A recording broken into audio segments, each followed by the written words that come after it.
រឿងក្របពូជនៃក្តីសង្ឃឹមនៅគៀនកោះនៃភូមិដាច់ស្រយាលមួយដែលហ៊ុំព័ទ្ធទៅដោយជួរភ្នំខៀវស្រងាត់និងដើមត្នោតខ្ពស់ត្រដែតឈរបងអ៊ុតរៀងកុមារារស់នៅយ៉ាងស្ងប់ស្ងាត់ជាមួយលោកយាយចាស់ជារៀមម្នាក់ក្នុងខ្ទមឈើចាស់ទ្រុឌទ្រោមមួយដែលមានសសរខ្ពស់ផុតពីដីតាមរចនាបថខ្មែរឪពុកម្ដាយរបស់តារាបានលាចាកលោកតាំងពីគេនៅតូចម្ល៉េះបន្សល់ទុកឲ្យគេនៅកេរមរតកតែមួយគត់គឺសេចក្តីល្អនិងការតស៊ូរៀងរាល់ថ្ងៃមុនពេលព្រះអាទិត្យរះជះរស្មីមកលើវាលស្រែតារាតែងក្រោកឡើងទាំងទឹកមុខស្រស់បោះដើម្បីទៅដងទឹកពីត្រពាំងឆ្ងាយ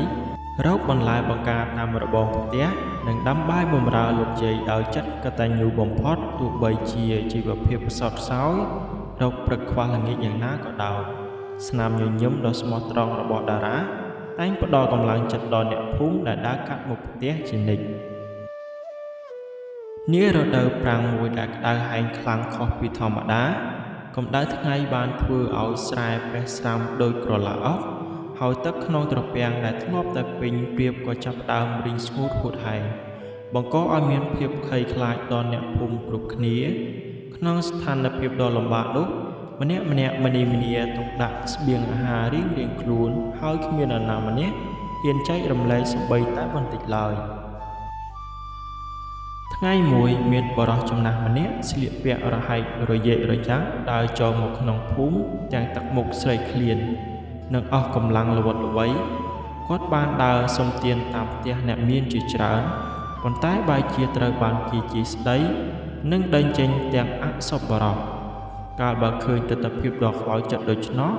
តារាដែលកំពុងតែអង្គុយបោសស្លឹកឈើនៅមុខផ្ទះក៏ប្រញាប់រត់ទៅគ្រាលោកតាឲ្យមកសម្រាកក្រោមលប់ផ្ទះរួចយកបាយកញ្ចប់ចុងក្រោយដែលខ្លួនសន្សំទុកសម្រាប់អាហារល្ងាចនិងទឹកមួយផ្តិលមកជូនលោកតាពិសាទាំងចិត្តអាណិតអាសូរក្រៃលែងបន្ទាប់ពីបានពិសាបាយរួច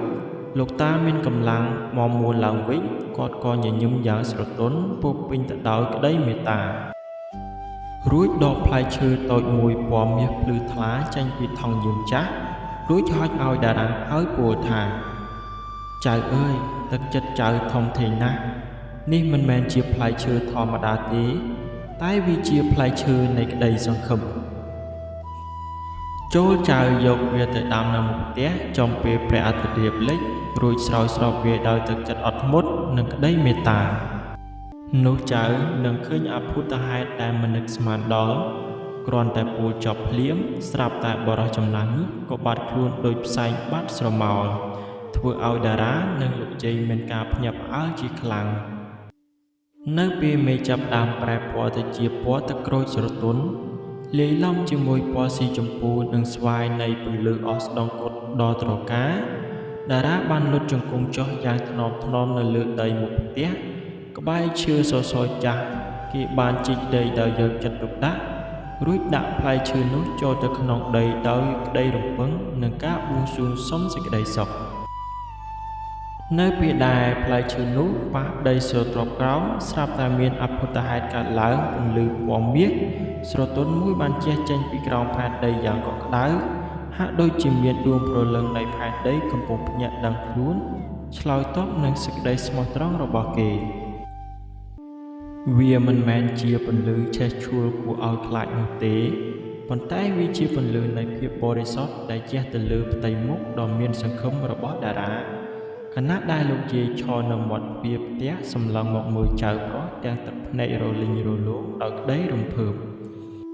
ក្នុងពេលជាមួយគ្នានោះសត្វអំពិលអំពែករាប់ពាន់ក្បាលបានហោះមកលេងជុំវិញកន្លែងដាំនោះ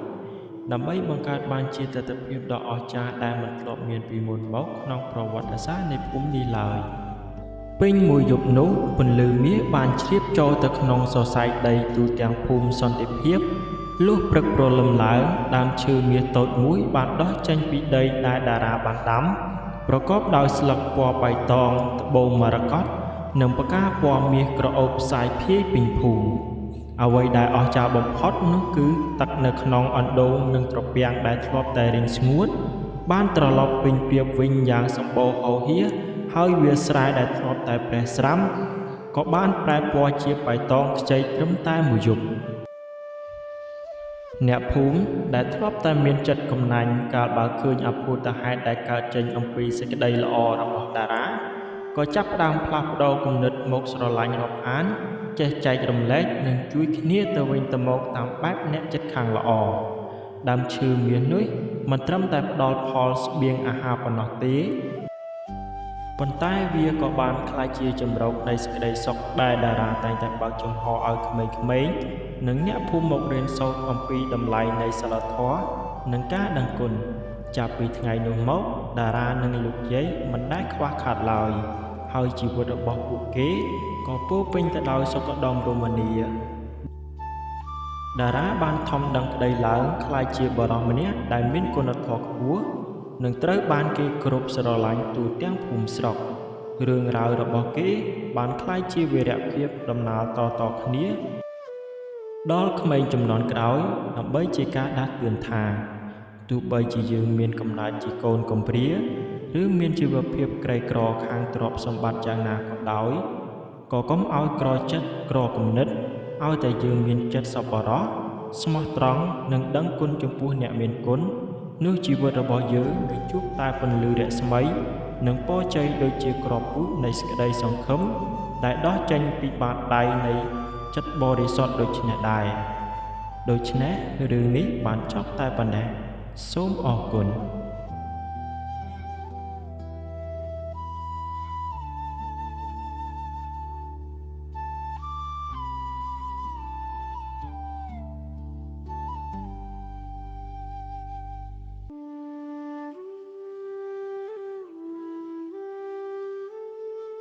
សូមស្វាគមន៍ពុកម៉ែយាយតាអំពូមីងទាំងអស់គ្នាមកកាន់រាត្រីទី1នៃការស្ដាប់រឿងព្រេងនិទានខ្មែរថ្ងៃនេះដែរខ្ញុំបាទមានរឿងមួយដែលមានចំណងជើងថាចៅមាននុកកំជិលអាំងផេះដូច្នេះសូមរីករាយស្ដាប់និងស្ដាប់ដូចតទៅកាលពីយូរលង់ណាស់មកហើយមានបុរសម្នាក់មានកូនប្រុសមួយឈ្មោះថាកំជិលផេះបានជាឪពុកវាដាក់ឈ្មោះឲ្យដូច្នេះព្រោះមកពីវាខ្ជិលពេកមួយថ្ងៃវានៅតែដេកឬអង្គុយអាំងផេះជិតពំនុកឈើដើម្បីទប់ទល់នឹងអាកាសធាតុត្រជាក់រៀងរាល់ពេលឪពុកតែងតែដាស់តឿនជេរស្ដីណែនាំអស់គ្រប់វិធីឲ្យវាប្រឹងប្រែងធ្វើការតែវាមិនស្ដាប់ហើយនៅតែដេកឬអង្គុយអាំងភ្លើងធ្វើប្រងើយដោយព្រានប្រដៅហើយតែមិនឃើញមានការប្រែប្រួលសោះឪពុកកំជិលផេះសម្រេចចិត្តថានឹងនាំវាទៅបំបងចោលនៅក្នុងព្រៃព្រឹកឡើងឪពុកដាស់កូនហើយប្រាប់ថាទៅប្រមាញ់សត្វនៅក្នុងព្រៃតែចៅមានុបកំជិលផេះមិនដឹងអំពីគំនិតរបស់ឪពុកវាឡើយពេលដើរទៅដល់ព្រៃជ្រៅបន្តិចកំជិលផេះបានឃើញសត្វត្រកួតមួយនៅលើដើមឈើវាក៏កេះប្រាប់ឪពុកថាពុកមើលនោះសត្វត្រកួតឪពុកវាឆ្លើយថាកុំអាលអាត្រកួតនឹងព្រោះអីវាចាស់ណាស់ហើយហូបមិនឆ្ងាញ់ទេបន្ទាប់មកឪពុកបង្វៀងនាំដើរលិចវាលចូលព្រៃកាន់តែជ្រៅទៅពេលនោះកំជិលផេះក៏ឃើញសត្វត្រកួតមួយទៀតគេក៏ប្រាប់ឪពុកថាពុកនោះត្រកួតមួយទៀតហើយឪពុកឆ្លើយថាអានឹងល្មមឆ្ងាញ់អញ្ចឹងចាំឡើងទៅយកណាហើយពុកទៅកាប់ឈើធ្វើបង្គោលឲ្យកូនស្រួលឡើងពេលយកឈើមកធ្វើបង្គោលឲ្យកូនបានឡើងស្រួលបន្តិចហើយកំជិលផេះក៏យកត្រកួតនោះបោះមកក្រោមឲ្យឪពុកពេលឪពុកបានត្រកួតហើយគាត់ក៏យកបង្គោលឈើចេញរួចធ្វើដំណើរទៅផ្ទះវិញចំណែកកំជិលផេះនៅលើដើមឈើពេលឃើញឪពុកធ្វើដំណើរឆ្ងាយទៅវាអង្គុយដុតបណ្ដើរយំបណ្ដើរហើយនិយាយថាពុកអើយ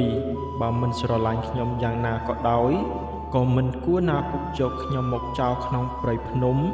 ឆ្ងាយដាច់សង្វែងយ៉ាងនេះទេបន្ទាប់មក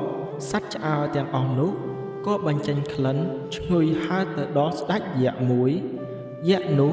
លាន់មាត់ថាយីអើតើសាច់ក្លិនអ្វីក៏ឈ្ងុយម្ល៉េះនិយាយចប់យៈនោះក៏ហោះតាមរកក្លិននោះក៏ប្រទះឃើញកំជិលផេះកំពុងឆ្អើរសត្វយៈក៏ចុះមកអង្គុយស៊ីសត្វទាំងអស់នោះអស់រលីងកំជិលផេះក៏និយាយថាហេតុអីបានជាឯងមកអង្គុយស៊ីសត្វរបស់ខ្ញុំអស់យ៉ាងដូចនេះយៈឆ្លើយថាគ្រាន់បើហើយដែលយើងមិនបានស៊ីទាំងឯងតាមពិតទៅយើងចង់ស៊ីទាំងឯងទៀតផងតែដោយសារយើងអាណិតឯងដែលអង្គុយយំទេយៈនិយាយរួចក៏ហោះចេញទៅឯកំជិលផេះមិនឆ្លើយតបក៏ដើរទៅយកសត្វផ្សេងទៀតមកឆ្អើរជាថ្មីពេលធំក្លិនឈ្ងុយយៈក៏ហោះត្រឡប់មកវិញទៀតឯកំជិលផេះវាបានទៅជីករន្ធតូចមួយរួចហើយវាវាលចូលទៅសង្ងំក្នុងរន្ធនោះពេលឃើញយៈកំពុងតែស៊ីសត្វភ្លេចខ្លួនកំជិលផេះក៏យកដង្កៀបគៀបពងយៈហើយយៈក៏ស្រែកថាអីយ៉ូយឈឺណាស់លោកអើយតើអ្នកណាមកគៀបពងខ្ញុំឈឺណាស់លែងខ្ញុំទៅខ្ញុំនឹងឲ្យកងពាងគោក្របីកំជិលផេះឆ្លើយថាទេខ្ញុំមិនត្រូវការទេយៈនិយាយអង្វរទៀតថាខ្ញុំនឹងឲ្យអ្នកបម្រើទៅឯងទៀតកំជិលផេះក៏ឆ្លើយដាច់ណាត់ថាទេខ្ញុំនៅតែមិនត្រូវការថាហើយកំជិលផេះរឹតតែបន្តឹងដៃគៀបពងខ្លាំងឡើងបន្ថែមទៀតយៈក៏ធ្ងោយ៉ាងខ្លាំងទៀតថាអូយ៉ូយឈឺណាស់លោកអើយមេត្តាលែងខ្ញុំទៅខ្ញុំនឹងឲ្យវត្ថុទិព្វដល់លោកកំជិលផេះសួរថាតើឯងនិយាយការពិតឬយៈឆ្លើយថាពិតមែនហើយលោកម្ចាស់កំជិលផេះនិយាយថាយើងមិនជឿទេឯងធ្វើយ៉ាងម៉េចឲ្យវត្ថុនោះមកដល់ទីនេះសិនពេលនោះយៈក៏ជួរុយឲ្យទៅយកវត្ថុទិព្វបានមកដល់ទីកន្លែងដូចបំណងបន្ទាប់មកយៈក៏ដាក់វត្ថុទិព្វនៅនឹងជិតរន្ធ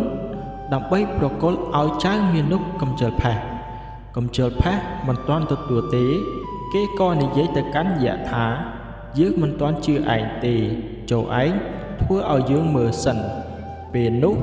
យៈក៏និយាយបញ្ជាទៅវត្ថុទិព្វនោះដោយធ្វើឲ្យកើតជាមនុស្សសេះដំរីគោក្របីព្រមទាំងរបស់ប្រើប្រាស់និងផ្លែឈើគ្រប់យ៉ាងដូចជាឃ្លោកននោងស្រូវល្ងលាក់រួចក៏និយាយបញ្ជាក់ប្រាប់កំជិលផេះថាវត្ថុទិព្វនេះអាចធ្វើអ្វីបានតាមសេចក្តីប្រាថ្នា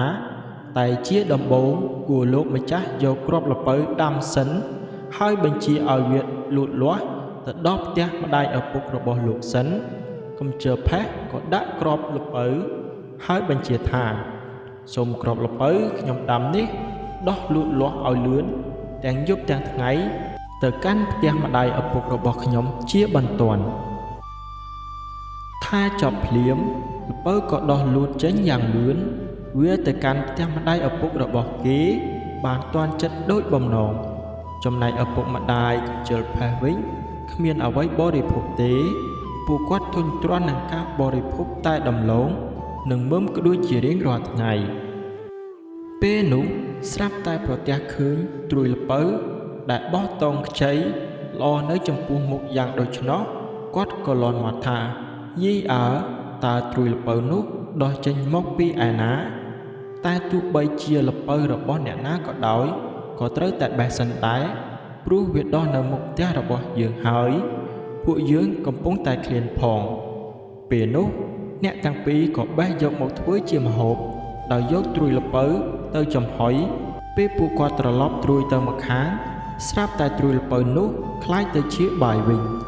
ពួកគាត់ត្រេកអរណាស់ហើយតែងបេះត្រួយល្ពៅនោះមកធ្វើជាម្ហូបជារៀងរាល់ថ្ងៃក្រោយមកល្ពៅដែលដោះនៅជិតផ្ទះនោះក៏លែងមានទៀតដែរដូច្នេះពួកគាត់ក៏ព្យាយាមទៅតាមបេះត្រួយល្ពៅនោះកាន់តែឆ្ងាយទៅដែរយូរថ្ងៃកន្លងទៅតាមបេះរហូតទៅដល់ភូមិមួយក៏ឃើញត្រួយល្ពៅមួយតងយ៉ាងល្អហើយគាត់លាន់មាត់ថាយីត្រួយល្ពៅរបស់អ្នកណាអីចេះ តែទោះបីជារបស់អ្នកណាក៏ដោយក៏យើងបេះដែរព្រោះយើងគ្មានអ្វីហូបចុកឡើយពេលបរិភោគរួចហើយគាត់ក៏នាំគ្នាដើរទៅមុខទៀតហើយបានជួបនឹងភូមិមួយទៀតពួកគាត់និយាយថាអូយើងដល់ភូមិគេហើយតើភូមិនេះជាភូមិឋានរបស់អ្នកណាយើងត្រូវសែកសួរគេសិនឪពុកកំជិលផាសស្រែកសួរថាតើភូមិនេះឈ្មោះអីជាភូមិរបស់អ្នកណាពេលនោះកំជិលផាសស្រែកតបវិញថាអញ្ជើញចូលមកគ្មានបញ្ហាអ្វីទេពួកគាត់ទាំងពីរក៏ចូលទៅក្នុងភូមិនោះឯកំជិលផាសបានចុះពីលើផ្ទះមកហើយដឹងថាជាឪពុកម្ដាយរបស់គេតែគេធ្វើជាមិនស្គាល់ហើយនិយាយទៅកាន់ពួកគាត់ទាំងពីរថាសូមអំប្រុសអំស្រីអញ្ជើញឡើងមកលើផ្ទះមកឪពុកកំជិលផាសឆ្លើយថាបាទមិនអីទេក្មួយកំជិលផាសនិយាយម្ដងទៀតថាអញ្ជើញឡើងមកលើផ្ទះមកអំទាំងពីរកុំខ្លាចរឯងអីម្ដាយកំជិលផាសឆ្លើយតបវិញថាចាស់ចាស់ពេលនោះអ្នកទាំងពីរដល់លើផ្ទះហើយកំជិលផាសសួរថាតើអំទាំងពីរអញ្ជើញទៅណាមកណាដែរឪពុកឆ្លើយថាលាក់បាំងអីក្មួយអើយខ្ញុំប្រាប់តាមត្រង់ទៅចុះខ្ញុំក្រណាស់រកអ្វីហូបមិនបានទេថ្ងៃមួយខ្ញុំឃើញត្រួយល្ពៅវាដោះនៅមុខផ្ទះខ្ញុំក៏បេះវាធ្វើម្ហូបទៅតែក្រោយមកវាក៏អស់ហេតុដូចនេះហើយបានជាខ្ញុំដើរតាមរកវារហូតមកដល់ផ្ទះក្មួយនឹងឯងកំជិលផាសឆ្លើយថាអូអីចឹងទេឬមិនអីទេសូមអ៊ំទាំងពីរអញ្ជើញបេះចុះតែសូមអ៊ំពិសាបាយនៅផ្ទះខ្ញុំសិនចាំខ្ញុំឲ្យប្រពន្ធខ្ញុំរៀបចំជូនពេលនោះប្រពន្ធកំជិលផាសក៏រៀបចំម្ហូបអាហារឲ្យពួកគាត់ប៉ុន្តែសម្លដែលស្លនោះមិនដាក់អំបិលទេគឺដាក់តែម្ទេសប៉ុណ្ណោះតែពួកគាត់ទាំងពីរនៅតែទ្រាំបរិភោគទោះបីជាហឹរនិងសាប់យ៉ាងណាក៏ដោយក៏គាត់តស៊ូមិនហ៊ាននិយាយឡើយពេលបរិភោគរួចកំជិលផាសធ្វើមាន់និងយកស្រាពាងមកជប់លៀងឪពុកម្ដាយទៀតហើយនិយាយថាតើអ៊ំអាចប្រាប់ខ្ញុំបានទេអ៊ំនៅស្រុកភូមិណា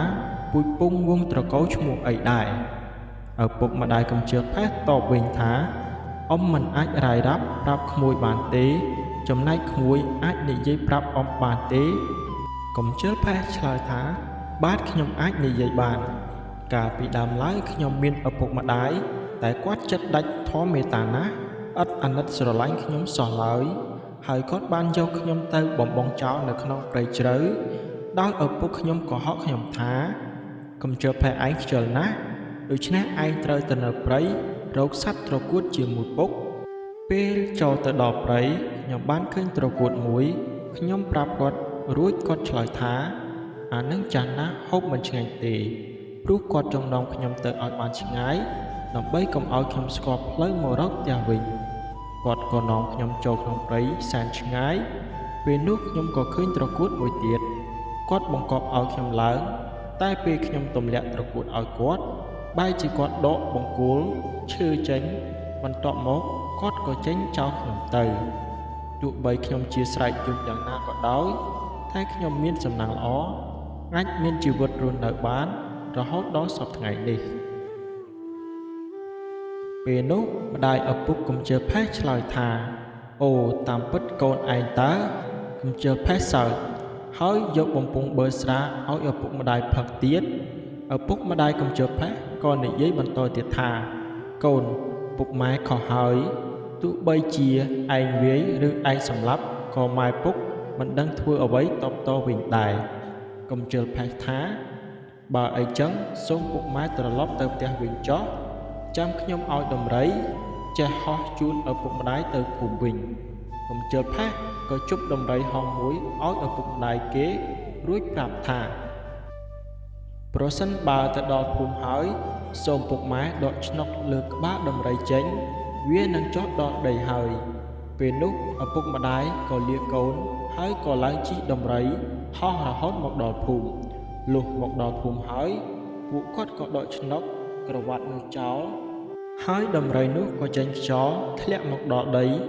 ឯប្តីប្រពន្ធទាំងពីរនោះក៏ធ្លាក់មកដល់ស្លាប់បាត់បង់ជីវិតទៅ រឿងចៅមានុបកំជិលអង្គផេះសូមចប់តែប៉ុណ្ណេះសូមអរគុណ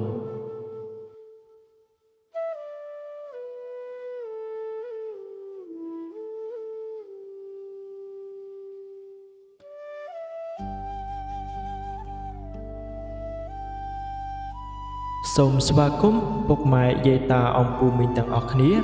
មកកាន់រាត្រីទី1នៃការនិទានរឿងព្រេងខ្មែរសូមជូនរឿងភ្នំដោះក្រមុំតែមុននឹងចូលទៅដល់សាច់រឿងបើពុកម៉ែយាយតាអំពូមីងទាំងអស់គ្នាមិនទាន់បានចុច Subscribe សូមជួយ Subscribe ខ្ញុំបាទម្នាក់មួយផងដើម្បីឲ្យខ្ញុំបាទនឹងនិទានរឿងផ្សេងទៀតនៅក្នុងរាត្រីទី2ទី3បន្តទៀតមានបុរសម្នាក់ឈ្មោះស្រស់រស់នៅក្នុងភូមិអូទ្រូតែងតែធ្វើដំណើរញឹកញាប់ទៅលេងបងប្អូននៅភូមិត្រពាំងអំបិលបន្ទាប់មកក៏ជាប់ចិត្តស្រឡាញ់នារីម្នាក់ឈ្មោះផ្លុំហើយតាក់ទងជាមួយនាងផ្លុំរហូតដល់បានស្គាល់ចិត្តផ្លើមគ្នាស្រស់បានសុំម្ដាយឪពុកចូលស្ដីដណ្ដឹងនាងផ្លុំដើម្បីរៀបការឪពុកម្ដាយនាងផ្លុំបានយល់ព្រមតែពុំទាន់ដល់ពេលវេលាព្រោះមង្គលការកំណត់ទៅបានលុះត្រាខាងកូនកំឡោះអាចរកបណ្ដាការសម្រាប់ជូនទៅខាងកូនក្រមុំសពគ្រប់ដូចជាក្របីគោជ្រូកមាន់ទាស្រាពាង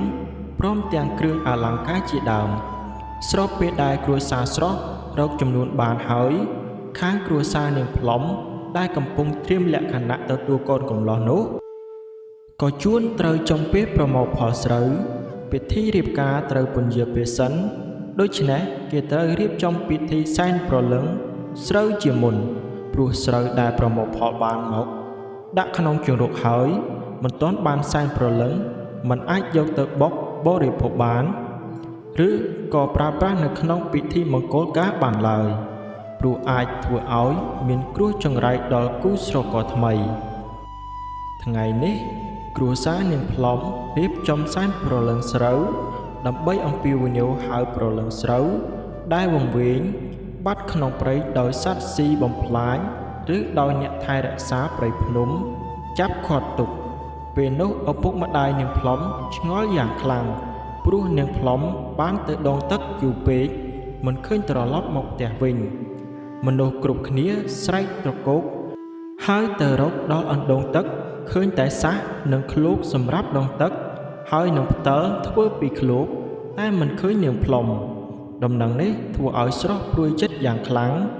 គេនៅតែបន្តព្យាយាមដើររកនាងផ្លុំជានិច្ចថ្ងៃមួយស្រស់ត្រូវទៅកាប់ឫស្សីនៅក្បែរភ្នំពីរគឺភ្នំមួយមានព្រលឹងលោកយាយជីហោថែរក្សានិងភ្នំមួយទៀតមានព្រលឹងលោកយាយជីហោថែរក្សាពេលឃើញស្រស់អញ្ជូនឫស្សីមកដាក់ក្បែរអណ្ដូងទឹកលោកយាយទាំងពីរក៏ប្រាប់នាងផ្លុំឲ្យមកជួបគូដណ្ដឹងខណៈនោះស្រស់ភ្ញាក់យ៉ាងខ្លាំង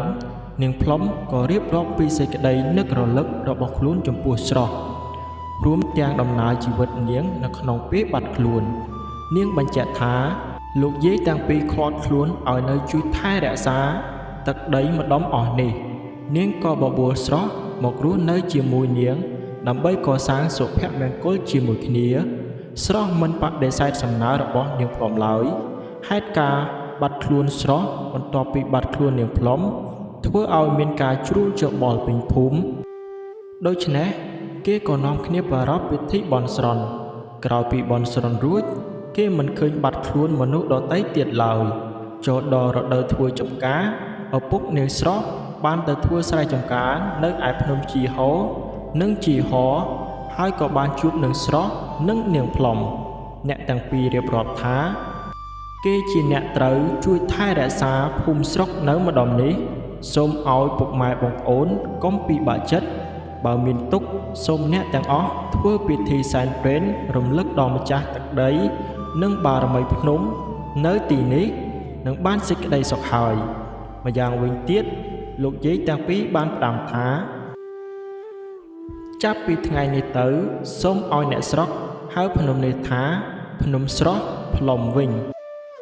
ខ្ញុំសូមជម្រាបថាសពថ្ងៃយើងហៅភ្នំនោះភ្ ភ្នំដោះក្រមុំគឺហៅតាមមន្ត្រីរាជការម្នាក់ដែលចុះទៅបំពេញបេសកកម្មរៀបចំដែនដី